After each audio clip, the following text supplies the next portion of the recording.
favorite part about this introduction to Lisa is her and John, every episode, every sermon they do, they lead off with, "We're honored to be here." Yeah. Let me just beat them to the punch. We are honored to host you, Lisa. We're honored to introduce you. Kate's going to give a dashing intro, and then we'll welcome her up here. How's that sound? I don't know if she even needs me to read her bio, because if you guys don't know her, you might be sleeping under a rock, in my opinion. Okay, that's just my opinion.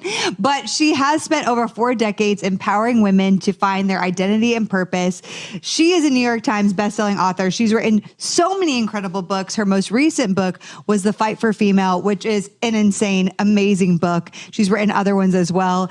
And she does have an incredible husband, John Bevere. They run this amazing organization called Messenger International, which is an organization committed to developing uncompromising followers of Jesus Amen. Christ who transform the world and make disciples of nations. And so we have had the privilege to know some of also the sons that Lisa and John had discipled and raised. And I just will say, like, their sons are incredible people. Yeah, of all the things they've done, I would say they're probably most proud of that and should be. Yes. They're amazing sons and the character that they have. And a marriage that like really modeled Amen. an amazing, healthy marriage for their sons. Amen. So All right. without further ado, I am going to go ahead and turn it over to the amazing Lisa Bevere. Well, I'm actually super excited to be with you guys. I got home last night at 1 a.m. We had no heat.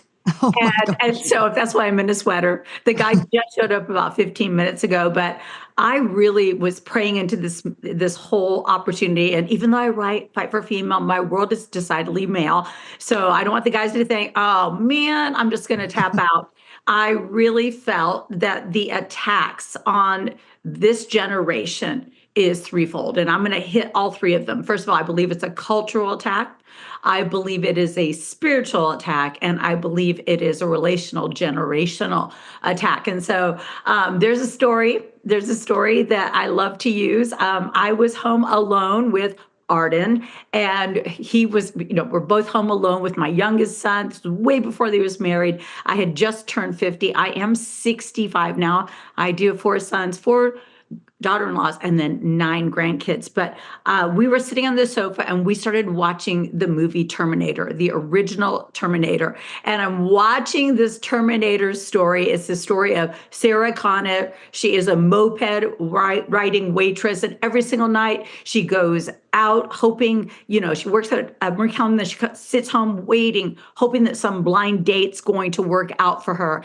And that is until Arnold Schwarzenegger, the former governor of California, comes back from the future with the goal of assassinating everyone with the name Sarah Connor.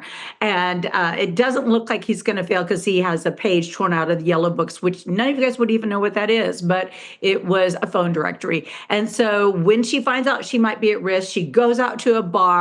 She's going to hide in a crowd, but Arnold shows up, guns blazing, and at the same moment as her assassin from the past, from the future comes, her protector from the future shows up. And he says, if you want to live, come with me. And she's like, I want to not die. So she leaves with this stranger. And in the midst of all of the chaos, he is trying to tell her who she is.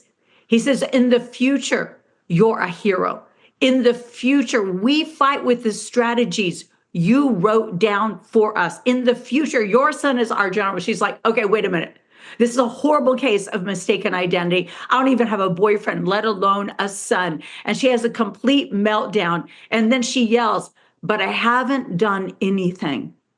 And that is when her protector from the future says, no, but you will. And I want everyone under the sound of my voice to understand something I learned watching that cheesy, I don't know if it's 70s or 80s movies. I had a revelation that the attacks on our lives have much more to do with who we might be in the future than who we have been in the past. But the enemy will always use your past. He will go after your history because he wants to undermine your destiny. And so He always uses that. And I, people, not everybody knows this. It's something I'm very proud of. I have dual citizenship. I am an American citizen, which is the one I'm the happiest to be, but I'm also an Italian citizen. And so when I get attacked, and my husband, if he came into the room right now, he would say, no, she's not Italian, she's Sicilian. And Sicilians have the mindset that if you get attacked, it's because you're a threat. And so I want everybody here under the sound of my voice to understand that the attacks are not because you're necessarily doing anything wrong. It's because often the enemy of our souls knows who we are long before we wake up and realize who we are. And Guys, we're so sorry. We're so sorry. Lovey and I apologize personally for the fact that you can only watch the rest of this podcast exclusive if you're in our Patreon community. So what should they do, Lovey? They should go to patreon.com/heartofdating. Come and join us on Patreon. It's a great way to support this podcast. And yeah, then you can hear the rest of this episode. We'll put the link below for you. Love you. Have a great day. Bye, guys. The Heart of Dating podcast is created by Kate and JJ Tomlin. Shout out to our epic audio and video editor, Scott Caro. We have an amazing Heart of Dating team who helps bring this show to you each week.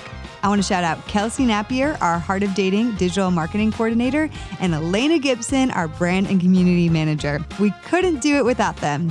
Now, if you guys have never ranked us or reviewed us on iTunes or Spotify, would you consider doing that? It would mean so much because our podcast can get more discovered and more people can learn how to better date as Christians. Don't we all want that?